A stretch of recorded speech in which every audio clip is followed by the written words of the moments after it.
Okay, I want to start off this review by saying I really like this game. It's very well made, very well polished, and all in all, it's pretty fun. I played it for about 2 hours now. It also has quite a bit of variety regarding the enemies and the weapons and the type of ships that you can use. For example, the types of weapons you can use are either laser, kinetic, or plasma.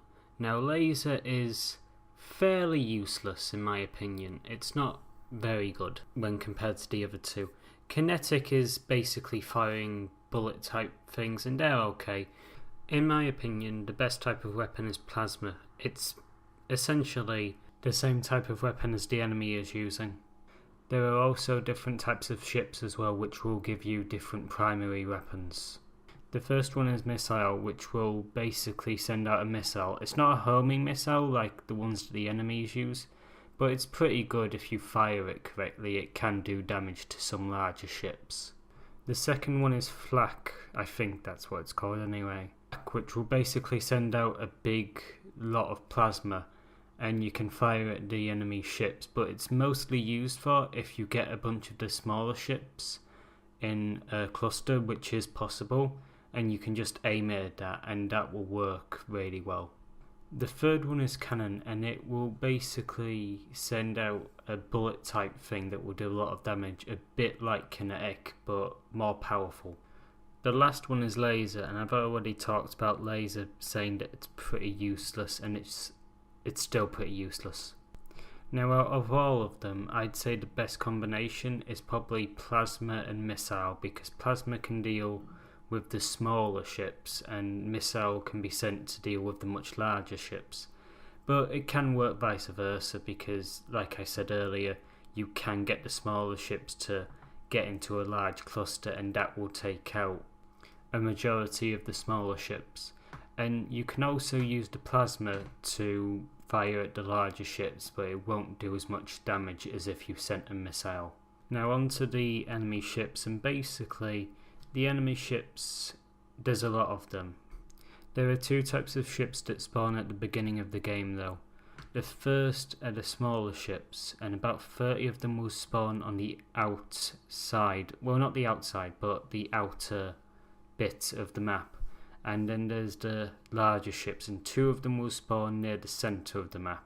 There are also some other ships that will spawn later in the game. There's 2 smaller ships that will send out missiles instead of plasma, and these are homing missiles, so you have to fire at them before they can get you, or you can just outrun them and they will destroy themselves over time.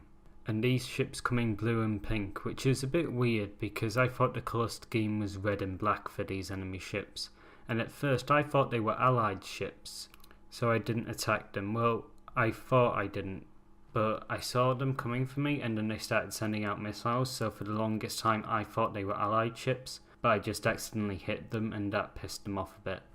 There's also a couple of medium large ships.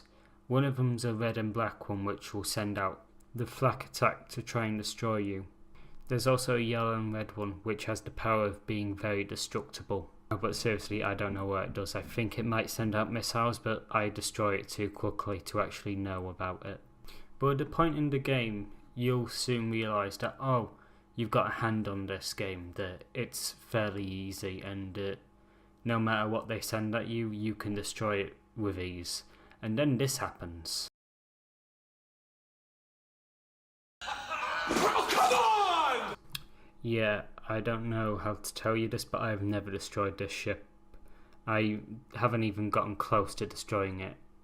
Mainly because I haven't tried, because it looks very scary and I don't want to risk dying, because it can send out both waves of plasma and missiles, and that's a bit too scary for me. Now, there are a lot of other mechanics in this game that I haven't mentioned so far, mainly because I forgot they existed. So there's slow-mo time, I think it's called, and the only way I found out about this is when I went into the settings to change the controls, and I saw that spacebar does something, so I used it, and it is used to slow down time. Now, the only real reason why you would ever use this is to pick up additional health, and that's pretty much it. There's not much in the way. I mean, you can try and use it to destroy larger ships so you can get the aim right, but really you're just going to forget this exists.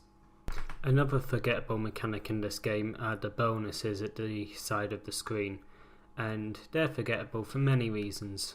To start off with, I have only ever seen one of these things, and they're pretty rare at the best of times. I think I've only ever managed to pick up 2 in one game. And the other 2 I flat out have never seen before. I don't know what they do, and I don't know where to find them. They could be anywhere on this map, and I have literally no idea where. And that's another bad thing about this game, is the map. Now when you start up, it looks like you're trying to protect the tiny planet from Rick and Morty, and that's fine, but you soon find out that the planet doesn't actually do anything, and it's mainly there for decoration. And I think something can be done with that. I think when the enemies aren't attacking you, they can try and attack the planet instead. The final complaint I have with this game is the controls. Now the controls, no matter whether you use a controller or the keyboard, it doesn't matter, because it's bad either way. Like, you can't turn. Well, you can't turn very well. Your best course of action is to not to turn and just go up and down, left and right, and just don't use the mouse at all. Like, I find it easier to use the keyboard, but like, it's pretty incomparable what you do. So that's basically it with this game. The only other thing I'd change is I would change the size of the health bar and the size of the slow down time, because they're very hard to see and you might not even realise what they do at first, especially the slow down time. I just thought it was a random white bar for no apparent reason, but apparently it does serve a purpose. So yeah, that's basically it. This game is still in early access, so I reckon a lot will be changed, and the developer is clearly trying to help the people who are struggling to play this game. Like, there was a discussion about someone who couldn't quite control it right, and he's trying to do what he can to help that person. So that's a good sign that the developer clearly wants this game to be better than it is, and that's a good sign because it means this game has some sort of a future, unlike most games I've reviewed so far where the developers flat out don't care about their game. So that's basically it. There's not much else to talk about, so bye.